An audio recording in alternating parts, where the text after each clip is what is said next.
बिस्मिल्लाहिर्रहमानिर्रहीम इय्याका नअबुदु व इय्याका नस्तईन। अस्सलामुअलैकुम। आप देख रहे हैं यूट्यूब और फेसबुक चैनल।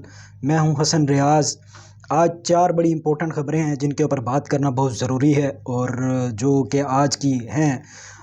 एक तो सबसे पहली बात, शेर अफजल ख़ान मरवत ने क्या कर दिया आज। उसके साथ साथ शहबाज हुकूमत थोड़ा सा डील की तरफ आ रही है। और एक और ख़बर IMF। और तीसरी खबर जो है ना जी, वो औरंगज़ेब ख़ान साहब जो पाकिस्तान के वफाकी वज़ीर ख़जाना हैं। तो सबसे पहले अगर हम बात करते चलें पेशावर हाई कोर्ट के ऊपर भी। पेशावर हाई कोर्ट में आज एक केस की समाअत थी, मखसूस नशिस्तों वाले केस में, जिसके अंदर सुन्नी इत्तेहाद कौंसिल की तरफ से जो वकला हैं वो पेश नहीं हुए। जिसमें JUI की तरफ से जो वकील हैं फ़ारूक अचनायक वो हाज़िर हुए और उधर से करीम कुंडी साहब भी हाज़िर थे।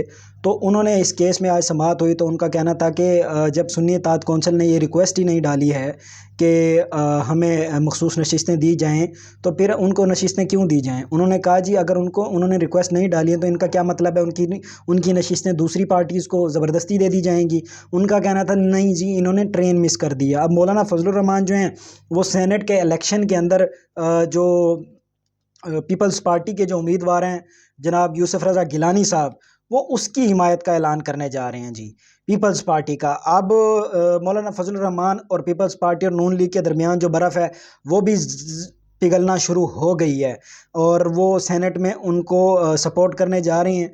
और दूसरी तरफ उस पेशावर हाई कोर्ट ने कल तक ये मामला ज़ेर अल्तवा कर दिया है। कल दोबारा इसके ऊपर समाअत होगी और इसके ऊपर फ़ैसला आएगा, जिस पर फ़ारूक अचनायक ने कहा है उम्मीद है कि फ़ैसला हमारे हक़ में आएगा। बाकी देखना ये है, जो अदालत है पेशावर हाई कोर्ट, उनका ये कहना है कि क्योंकि ये कानूनी राय से कानूनी मामलात को देखा जाए तो कानून में कोई ऐसा रास्ता नहीं है जिससे इस केस का फ़ैसला किया जा सके। तो उनका कहना था कि वाई नॉट कि हम इस केस को पार्लियामेंट के अंदर भेज दें, कौमी असम्बली के अंदर भेज दें। तो उस पर फ़ारूक अचनायक साहब ने कहा कि ये आपका मामला बनता ही नहीं है, ये आपकी सुनवाई बनती ही नहीं है। ये इस्लामाबाद हाई कोर्ट के अंडर आता है, लिहाजा पेशावर हाई कोर्ट इसको नहीं सुन सकता। तो इस पर कल देखा जाएगा कि क्या फ़ैसला आता है। दूसरी खबर की तरफ बढ़ते हैं, वो है जी वज़ीर आज़म पाकिस्तान जनाब शहबाज शरीफ साहब की तरफ से। शहबाज शरीफ साहब आज मुलाकात थी उनकी वज़ीर आला खैबर पख्तूनख्वा से, अली अमीन गंडापुर से, क्योंकि अली अमीन गंडापुर ने बड़ी स्ट्रॉन्ग उन्होंने अपने सूबे को पेश किया है पूरी दुनिया के सामने। और उन्होंने इस चीज़ को बाबर कराया कि हमारे जो वाजिबात हैं वो भी हमें दिए जाएँ जो 1510 अरब रुपया हैं। अच्छा, अगर सूबा खैबर पख्तूनख्वा को 1510 अरब रुपया दे दिया जाता है तो उनके मामलात बिल्कुल ईज़िली सॉर्ट आउट हो जाएंगे। पर 1510 अरब रुपया अगर पाकिस्तान के पास हो तो पाकिस्तान IMF से 1 अरब 1 करोड़ डॉलर की क्यों किस्त लेना चाह रहा है। इट मीन्स पाकिस्तान के पास पैसे नहीं है। तो उस पर आज मुलाकात होनी थी और चीफ सेक्रेटरी सूबा खैबर पख्तूनख्वा प्रोविंस KPK में चीफ सेक्रेटरी की तैनाती पर वज़ीर आला KPK ने एक नाम तजवीज़ किया था कि इनकी तकर्री करनी चाहिए, जिस पर आज उनकी मुलाकात थी वज़ीर आज़म से। और उस मुलाकात में उन्होंने अपने गिले शिकवे भी किए, उन्होंने अपनी जो वाजिबात हैं उसके ऊपर भी बात की। उसके बाद एहसन इकबाल और वज़ीर आला KPK, एहसन इकबाल जो कि वफाकी वज़ीर मनसूबाबंदी और तरक्की के हैं, उनका कहना था कि वज़ीर आज़म ने इनके सारे मुतालबात सुने हैं और सारे मुतालबात मान लिए हैं और इनको जो इनके वाजिबात हैं वो भी दिए जाएंगे और इनको इनके सूबे में इनकी मर्ज़ी की टीम दी जाएगी। अब देखना ये है कि या तो मेरे ख़्याल में इन दोनों पार्टीज़ के दरमियान बर्फ़ अब पिघलने लगी है, अभी हालात कशीदगी की तरफ नहीं जा रहे। दूसरी तरफ अगर हम देखें अदालत को, तो अदलिया जो है ना, अदालत का हर फ़ैसला अच्छा भी नहीं होता, हर फ़ैसला बुरा भी नहीं होता। अदालत एक बहुत ही मुअज़्ज़ज़ और मोहतरम इदारा है, उसके ऊपर हमें किसी किस्म का कोई एक्शन या किसी किस्म का कोई बयानबाज़ी नहीं करनी चाहिए। इस्लामाबाद हाई कोर्ट ने जो वकील हैं इमरान खान साहब के, उनको इजाज़त दी थी कि आप जाके मुलाकात कर सकते हैं। जेल सुपरिटेंडेंट ने उनके अहकामात मानने से इनकार कर दिया, जिस पर तौहीन अदालत का जो है ना जी वो के पिटीशन डाल दी गई है। अब देखना ये जेल सुपरिटेंडेंट और IG जेल खाना जात के ऊपर तौहीन अदालत का केस भी चलेगा। दूसरी तरफ आज जो बैरिस्टर गौहर खान है 190 मिलियन पाउंड के केस में आज समाअत थी, क्योंकि आज 13 मार्च थी। मैंने अपने लास्ट व्लॉग में बताया था कि 13 मार्च तक केस मुलतवी हो चुका हुआ है। तो उसी केस में आज गौहर खान की इमरान खान से मुलाकात हुई है। एक तरफ वो पाबंदियां लग चुकी हुई हैं, दूसरी तरफ कानूनी अमल भी तो चलाना है ना उन्हें। तो उसमें उनकी मुलाकात एक कह सकते हैं कि एक सिनेरियो में हो गई है, जिसके अंदर उन्होंने मुशावरत की है कि हम सेनेट का इलेक्शन जो है ना जी, वो भरपूर भरपूर कुव्वत के साथ लड़ेंगे और हम बताएंगे कि हम भी कोई पार्टी हैं।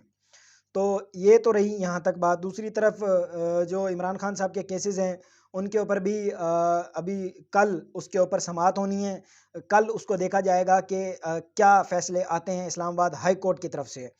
फिर अगर हम बात करते चलें जनाब, हमारे जो आईएमएफ हैं, आईएमएफ का वफद ऑलमोस्ट अभी आप जब वीडियोस देख रहे होंगे तो वो पाकिस्तान पहुंच चुका होगा। वो अगले 3 दिन पाकिस्तान में स्टे करेगा। इट वुड बी कि उनकी मुलाकात पाकिस्तान तहरीक इंसाफ के जो रहनुमा जो बानी हैं जनाब इमरान अहमद खान नियाजी साहब, उनसे भी हो सकती है, उनसे भी मुतवक्का है। पर उन्होंने 3 दिन इस मॉनिटर करना है चीज़ों को। उसके बाद जो हमारे वफाकी वज़ीर ख़जाना है औरंगज़ेब खान, ज़रा इनके बारे में मैं आपको बताता चलूँ। औरंगज़ेब खान एचबीएल के एक्स सीईओ हैं, चीफ़ एग्जीक्यूटिव ऑफिसर हैं, जो कि वहाँ से बड़ी हैवी सैलरी विड्रॉ करते हैं और नेशनल ख़जाने से भी अभी वो तकरीबन 2 करोड़ तक की सैलरी मैंने सुनी है कि उनको दी जाएगी या उस पर उनको ये मराद दी जाएंगी। अब एचबीएल से वो 1.5 साल की विद सैलरी लीव लेके आए हैं और वो गवर्नमेंट यानी 2 जॉब्स वो कर रहे हैं एट द सेम टाइम। एक गवर्नमेंट जॉब कर रहे हैं। अब जो गवर्नमेंट कर रहा होता है उसको प्राइवेट अलाउ नहीं होती। तो पाकिस्तान का कानून किधर है? ठीक है। दूसरी तरफ जब उनको इस चीज़ जब वफाकी वज़ीर बनाया गया तो उनके पास नेशनैलिटी नहीं थी। उनको बनाने के बाद काबीना से मंजूरी देकर नेशनैलिटी भी दे दी गई। खैर, ये तो थी उनकी पर्सनल उसके ऊपर। अब मैं दूसरी तरफ बात करता हूँ।